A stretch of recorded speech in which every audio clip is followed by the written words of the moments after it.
నిలిచిపోనుంది. High court విభజన కారణంగా AP ఉద్యోగులు, న్యాయవాదులు హైదరాబాద్ నుంచి అమరావతి తరలి వెళ్లారు.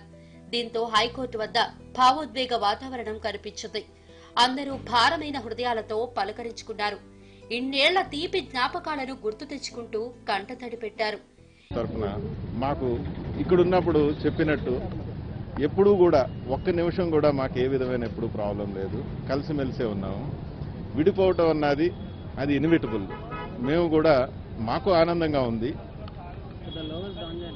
చాలా రోజుల తర్వాత అనుబంధం కాబట్టి ఈ విడిపోవటం అన్నది కొద్దిగా మా అందరికీ ఒక తెలియని తీపి బాధ. నాకైతే చాలా ఎమోషన్ కొద్దిగా ఎక్కువ వస్తుంది.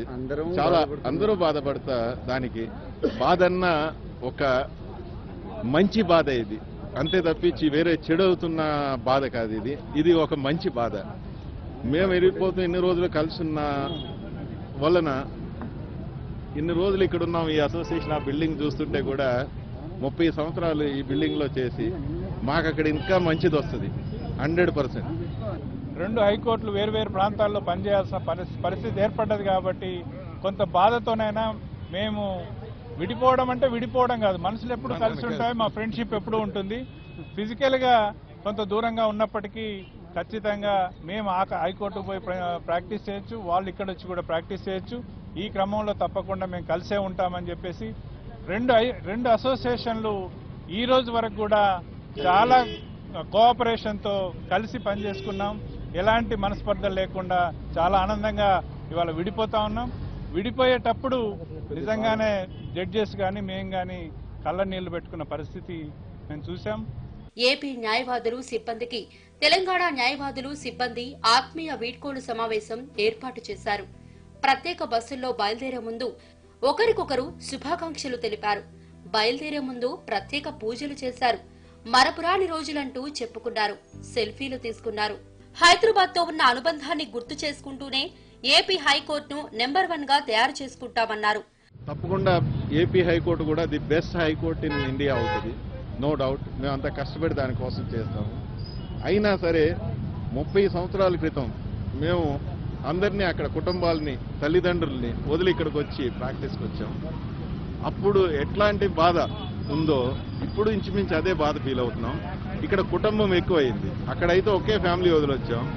ఇక్కడ మాకు 100 చాలా ఫ్యామిలీస్ ఎక్కువైపోయినాయి. ఇక్కడ కుటుంబాలు అంతా ఈ బ్రదర్స్ లాగా అయిపోయి ఒక కుటుంబం లాగా ఇన్ని సంవత్సరాలు మేము కలిసి ఉన్నాం. కాబట్టి ఒక ఫ్యామిలీని వదిలి వచ్చిన దానికంటే కూడా ఇంతమందిని వదిలి వెళ్ళటం అన్నది చాలా బాధగా ఉంది. అదొకటి తప్పించి మేము ఆంధ్రప్రదేశ్ న్యాయవాదుల సంఘం తరఫున తెలంగాణ న్యాయవాదులందరికీ కూడా శుభాకాంక్షలు తెలియజేస్తూ మాకు కూడా అక్కడంతా మంచి జరుగుతుందని కోరుకుంటూ అందరికీ కూడా జరగాలని నూతన సంవత్సర శుభాకాంక్షలు అందరికీ. మొత్తం 900 మంది ఉద్యోగులు అమరావతికి ప్రత్యేక బస్సుల్లో వెళ్లారు. మరోవైపు ఫైళ్లను ప్రత్యేక వాహనాల్లో తరలించారు. రాష్ట్ర విభజన జరిగిన తర్వాత హైకోర్టును 2గా చేయాలంటూ 2 రాష్ట్ర ప్రభుత్వాలు కోరుతూ వచ్చాయి. ఇదే సమయంలో ఏపీలో హైకోర్టు కోసం ప్రభుత్వం నిర్మాణాలను ప్రారంభించింది. హైకోర్టు కోసం కొత్త భవనాన్ని నిర్మిస్తోంది. ఈ పరిణామాల మధ్య జనవరి 1 నుంచి 2 హైకోర్టులు విడివిడిగా పనిచేసేలా కేంద్రం ఆదేశాలు తెచ్చింది. అంతకు ముందే కేసుల విభజన కూడా పూర్తయింది. ఉమ్మడి హైకోర్టులో న్యాయమూర్తులు, అదనపు న్యాయమూర్తులను 2 రాష్ట్రాల హైకోర్టులకు బదిలీ చేస్తూ ఆదివారం ఉత్తర్వులు విడుదలయ్యాయి. 100 మందికి పైగా న్యాయమూర్తులను బదిలీ చేశారు. ఏ రాష్ట్రానికి చెందిన న్యాయమూర్తులను ఆ రాష్ట్రానికే కేటాయిస్తూ ఉన్నత న్యాయస్థానం ఆదేశాలు జారీ చేసింది. దీంతో విభజన ప్రక్రియ సంపూర్ణమైనట్లయింది.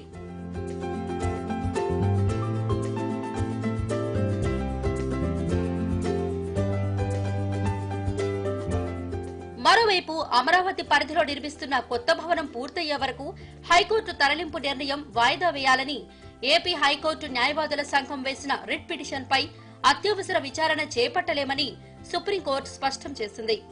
ఈ పిటిషన్ను విచారణకు స్వీకరించినప్పటికీ అత్యవసర విచారణ చేపట్టలేమని సుప్రీంకోర్టు ప్రధాన న్యాయమూర్తి జస్టిస్ రంజన్ గొగోయ్ స్పష్టం చేశారు. జనవరి 2న సాధారణ విచారణ చేపడతామని తెలిపారు. విజయవాడలో ఎక్కడ చూసినా కోలాహలమే కనిపిస్తోంది. ఓవైపు కొత్త సంవత్సరం వేడుకలు, మరోవైపు హైకోర్టు ఏర్పాటుతో ఉత్సాహభరిత వాతావరణం నెలకొంది. హైదరాబాద్ నుంచి విజయవాడ చేరుకున్న న్యాయమూర్తులు, న్యాయవాదులు, ఇతర సిబ్బందికి విజయవాడలో ఘన స్వాగతం పలికారు. ఆంధ్రప్రదేశ్ హైకోర్టు ప్రధాన న్యాయమూర్తిగా నియమితులైన ప్రవీణ్ కుమార్ కు కృష్ణా జిల్లా జడ్జి పోలీస్ కమిషనర్ స్వాగతం పలికారు. ఆ తర్వాత ప్రవీణ్ కుమార్, కొందరు న్యాయమూర్తులు విజయవాడ కనకదుర్గమ్మను దర్శించుకున్నారు. హైకోర్టు ఏర్పాటుపై ప్రకటన వచ్చినప్పటి నుంచి ఏపీ అధికార యంత్రాంగం యుద్ధ ప్రాతిపదికపై ఏర్పాట్లు చేసింది. అమరావతి నేలపాడులో నిర్మిస్తున్న హైకోర్టు కొత్త భవనం సంక్రాంతి తర్వాతకు పూర్తవుతుంది. దీంతో కొద్ది రోజుల పాటు సీఎం క్యాంపు కార్యాలయంలో హైకోర్టు కార్యకలాపాలు జరుగుతాయి.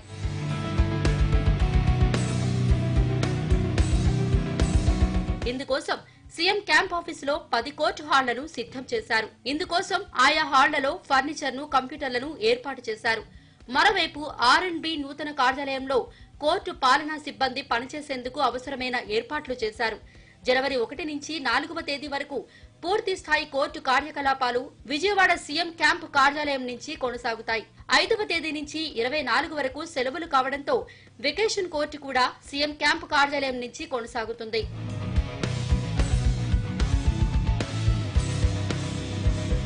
ఇక హైదరాబాద్ నుంచి వచ్చిన వారందరికీ ఆయా హోటళ్లలో బస ఏర్పాటు చేశారు. జనవరి 1వ తేదీ ఉదయం 10:30 ప్రమాణ స్వీకారం ప్రారంభమవుతుంది. 10 గంటలకు రాష్ట్ర గవర్నర్ నరసింహన్ విజయవాడకు ప్రత్యేక విమానంలో వస్తారు. నేరుగా ఇందిరాగాంధీ మున్సిపల్ స్టేడియంకు చేరుకుని 14 మంది న్యాయమూర్తులతో ప్రమాణ స్వీకారం చేయిస్తారు. యాక్టింగ్ చీఫ్ జస్టిస్ గా జస్టిస్ ప్రవీణ్ కుమార్ తో ప్రమాణ స్వీకారం చేయించనున్నారు.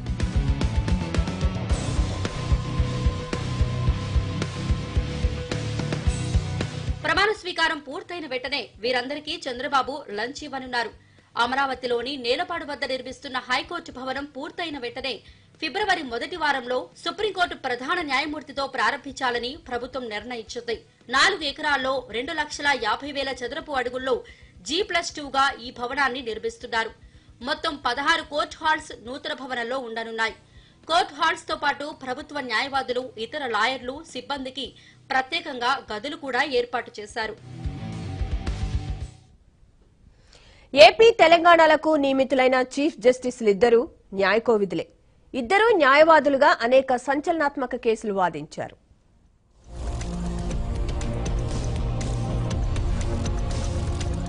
రెండు తెలుగు రాష్ట్రాల హైకోర్టులకు చీఫ్ జస్టిస్లుగా నియమితులైన ఇద్దరు ఎంతో అనుభవం కలిగిన వారు. తెలంగాణ హైకోర్టు చీఫ్ జస్టిస్ గా జస్టిస్ టిబి రాధాకృష్ణన్ రేపు ప్రమాణ స్వీకారం చేస్తారు. రాధాకృష్ణన్ గత జులై నుంచి ఉమ్మడి హైకోర్టు ప్రధాన న్యాయమూర్తిగా వ్యవహరిస్తున్నారు. తొట్టదిల్ భాస్కరన్ నాయర్ రాధాకృష్ణన్ 1959 ఏప్రిల్ 29న జన్మించారు. కేరళకు చెందిన జస్టిస్ రాధాకృష్ణన్ కొల్లంలో ప్రాథమిక విద్యాభ్యాసం పూర్తి చేశారు. కర్ణాటకలోని Kolar gold field law college నుంచి న్యాయవాద పట్టా పుచ్చుకున్నారు. 1983 డిసెంబర్లో న్యాయవాదిగా నమోదు చేయించుకుని తిరువనంతపురంలో ప్రాక్టీస్ ప్రారంభించారు. న్యాయవాదిగా ఎంతో పేరు తెచ్చుకున్నారు.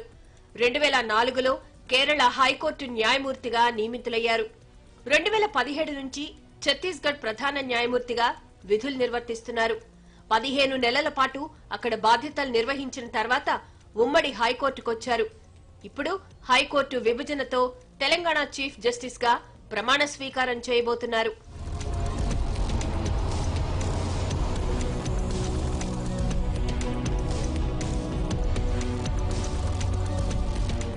ఆంధ్రప్రదేశ్ హైకోర్టుకు కేటాయించిన న్యాయమూర్తుల్లో జస్టిస్ ప్రవీణ్ కుమార్ సీనియర్. దీంతో రాజ్యాంగంలోని 223 ప్రకారం ప్రవీణ్ కుమార్ తాత్కాలిక ప్రధాన న్యాయమూర్తిగా నియమితులయ్యారు. ప్రవీణ్ కుమార్ పూర్వీకులది అనంతపురం జిల్లా గుత్తి. సీనియర్ న్యాయవాది సి పద్మనాభరెడ్డి కుమారుడైన ప్రవీణ్ కుమార్ 1961 ఫిబ్రవరి 26న హైదరాబాద్ లో జన్మించారు. 1 నుంచి 10వ తరగతి వరకు హైదరాబాద్ లిటిల్ ఫ్లవర్ స్కూల్లో, ఇంటర్ లిటిల్ ఫ్లవర్ కళాశాలలో చదివారు. నిజాం కళాశాలలో బీఎస్సీ చదివిన ప్రవీణ్ ఆ తర్వాత ఉస్మానియా విశ్వవిద్యాలయం న్యాయ కళాశాల నుంచి లా డిగ్రీ పొందారు. 1986 ఫిబ్రవరి 28న ఆంధ్రప్రదేశ్ బార్ కౌన్సిల్లో సభ్యత్వం తీసుకున్నారు. తండ్రి పద్మనాభరెడ్డి ఆఫీస్ నుంచే న్యాయవాద వృత్తి ప్రారంభించారు. క్రిమినల్, రాజ్యాంగపరమైన కీలక కేసుల్లో చురుగ్గా వ్యవహరిస్తారనే పేరును పొందారు. ఆ తర్వాత సొంతంగా న్యాయవాది వృత్తి చేపట్టారు. 2012 జూన్ 29న ఏపీ హైకోర్టు అదనపు న్యాయమూర్తిగా, 2013 డిసెంబర్ 4న ఆంధ్రప్రదేశ్ హైకోర్టు శాశ్వత న్యాయమూర్తిగా బాధ్యతలు చేపట్టారు. ఇప్పుడు చీఫ్ జస్టిస్ గా ప్రమాణం చేయనున్నారు.